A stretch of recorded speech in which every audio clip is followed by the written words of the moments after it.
23.9। आप सोच रहे होंगे मैं इस डिजिट के बारे में आपको क्यों बता रहा हूं।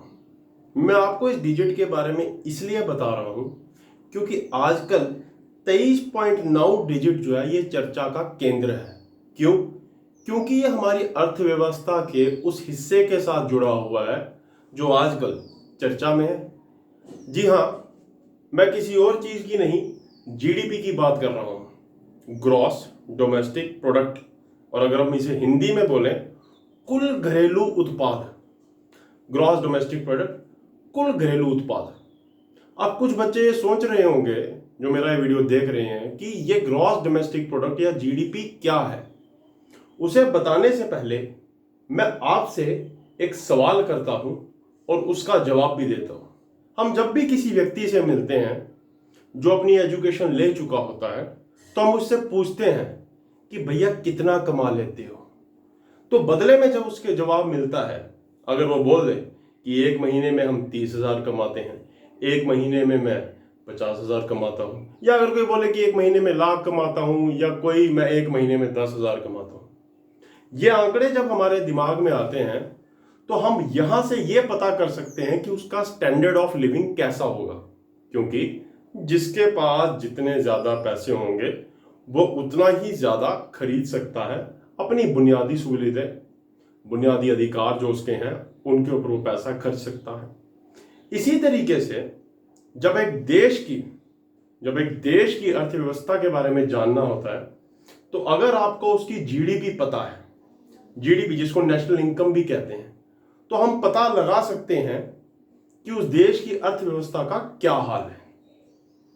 दोस्तों, इस जीडीपी के सीरीज के मैं 2 से 3 लेक्चर बनाऊंगा। आज का जो लेक्चर है उसमें बेसिक में आपको जीडीपी समझाने जा रहा हूं। देखिए, जीडीपी का मतलब है the total value of all the goods and services produced in a country with in its boundary for 1 year. एक साल के अंदर एक देश की सीमाओं के अंदर जितनी भी चीजें बनी, उसको प्रदान करने के लिए सेवाएं दी गई, उसको हम कुल घरेलू उत्पाद में लाते हैं। अब आप सोच रहे होंगे कैसे।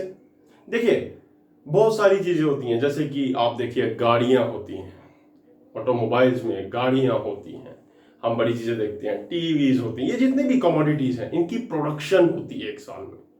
और बहुत सारी सर्विसेज होती हैं, सेवाएं होती हैं, टीचिंग जो मेरी है, बैंकिंग, पुलिसिंग, हॉस्पिटल, ये सब सेवाएं हैं। इन सब की वैल्यू का जब आप एक साल में टोटल करेंगे, उससे जो आपको आंकड़ा मिलेगा वो हमें जीडीपी का आंकड़ा दर्शाएगा। अब जीडीपी का फॉर्मूला क्या है साहब? तो जीडीपी का फॉर्मूला आपके सामने इस बोर्ड पे जरा देखिएगा, C plus G plus I plus N X. C plus G plus I plus N X. What is C?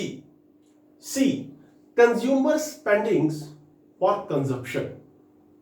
एक इंसान अपनी जिंदगी की चीजों के लिए, खाना पीना गुजर बसर के लिए जिस पे वो जीता है, उसकी कंजप्शन के लिए कितना पैसा खर्च रहा है, दैट इज कंज्यूमर स्पेंडिंग। जैसे कि खाना, जैसे कि हॉस्पिटल की सर्विसेज, ये सब कंज्यूमर स्पेंडिंग्स का पार्ट है।